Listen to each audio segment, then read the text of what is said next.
BMS நகர்ல இடம் வாங்கியிருந்தோம் சார். அந்த இடத்த வந்து போலியான ஆவணம் ரெடி பண்ணி எங்களுக்கு வித்துட்டாங்க சார். அதுக்கு நியாயம் கேட்டு நாங்க மாவட்ட காவல் கண்காணிப்பாளர்கிட்ட பல டைம்ல நாங்க புகார் கொடுத்துருக்கோம் சார். அந்த புகாருக்கு இப்போ வரைக்கும் எங்களுக்கு எந்த ஆக்ஷனும் எடுக்கல.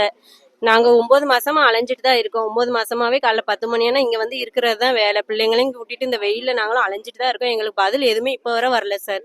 அதுக்கு என்ன சொல்றாங்கன்னு நீங்க கேட்டுட்டு போகணும். இல்லைன்னா இவன் கலெக்டர் சாரை பார்க்கணும். பார்த்து சார் என்ன சொல்றாங்க பார்த்து நாங்க குடும்பமா வந்து ரோட்ல தான் சார் அடுத்து இருக்கணும்.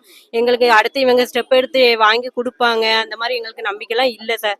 நாங்க இப்போ இடத்த நாங்க ஏமாந்துட்டோம். நாங்க இல்லைன்னு சொல்ல, நாங்க இடத்துக்காக இங்க போறோம்ல. எங்களை ஏமாத்தினவங்களுக்கு நீங்க ஆக்ஷன் எடுங்க. எங்களுக்கு அதுதான் வேணுமே தவிர எங்க இடம் வேணும், எங்க இடத்துக்கான காசு வேணும்ன்ற ரீசனுக்காக நாங்க இங்க வரல.